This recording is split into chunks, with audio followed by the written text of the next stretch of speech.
ప్రేమోన్మాదంతో దారుణానికి ఒడిగట్టిన భరత్ అనే యువకుణ్ణి కఠినంగా శిక్షించాలని అంబర్పేట మాజీ ఎమ్మెల్యే కిషన్ రెడ్డి కోరారు.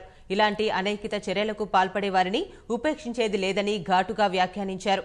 హైదరాబాద్లోని బర్కత్పురాలో భరత్ అనే యువకుడు కొబ్బరి బొండాల కత్తితో యువతిపై దాడి చేయడంతో ఆమె ప్రాణాపాయ స్థితిలో కొట్టుమిట్టాడుతోంది. మలక్పేటలోని యశోద ఆసుపత్రిలో యువతి కుటుంబ సభ్యులను ఆయన పరామర్శించారు. వితిన్ గేట్ దాటి బయటికి వచ్చిందనే సార్ వెనుకకే చూసిస్తాను ఎక్కడ పడితే అక్కడ కొట్టేసి ఆమె నేను పోయేసరికి రక్తం మడిలో పడిందా సార్ ఆమె ఎత్తుకుంటే బాబాయ్ నన్ను కాపాడు బాబాయ్ తట్టుకోలేకపోతున్నా బాబాయ్ ఏడ్చుకుంటూ చేస్తుంది సార్. ఏ సమాజంలో ఉన్నాం సార్ మేము?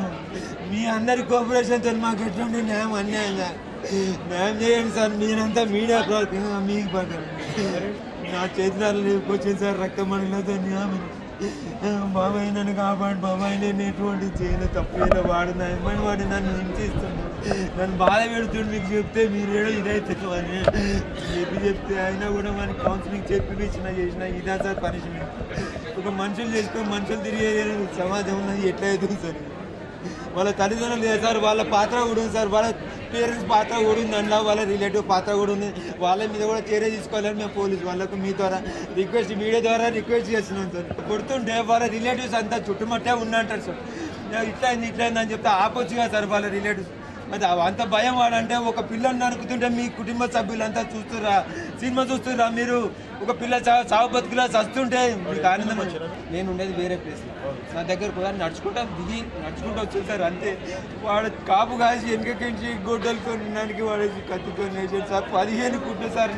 వాళ్ళు కూడా ఇప్పుడు డాక్టర్లు కూడా ఏమి భరోసా చేశారు, మీరు 3 days వరకు ఆమె గురించి ఏమి భరోసా పెట్టుకోవద్దని చెప్తున్నారు సార్. ఈ రకమైనటువంటి సంఘటనలు సభ్య సమాజం ఖండించాల్సినటువంటి అవసరం ఉంది. ఈ రకమైనటువంటి సంఘటనలు పునరావృతం కూడా చూడాలి. ఏ కారణంగా ఈ రకంగా కొంతమంది పెడదారి పట్టినటువంటి యువత ఈ సంఘటనలకు పాల్పడుతున్నారు. ఈ రకమైనటువంటి సంఘటనలు కాకుండా మనం అరికట్టవచ్చో అందరూ కూడా ఆలోచన చేయాల్సినటువంటి అవసరం ఉంది. ఈరోజు మన ముందున్నటువంటిది ఆ అమ్మాయి ప్రాణాలతో బయటపడాలని భగవంతుని ప్రార్థించడం తప్ప ఇంకా ఏమీ లేదు. ఇందుకు కారణమైనటువంటి ఆ యొక్క యువకుడిని కఠినంగా శిక్షించాల్సినటువంటి అవసరం ఉంది.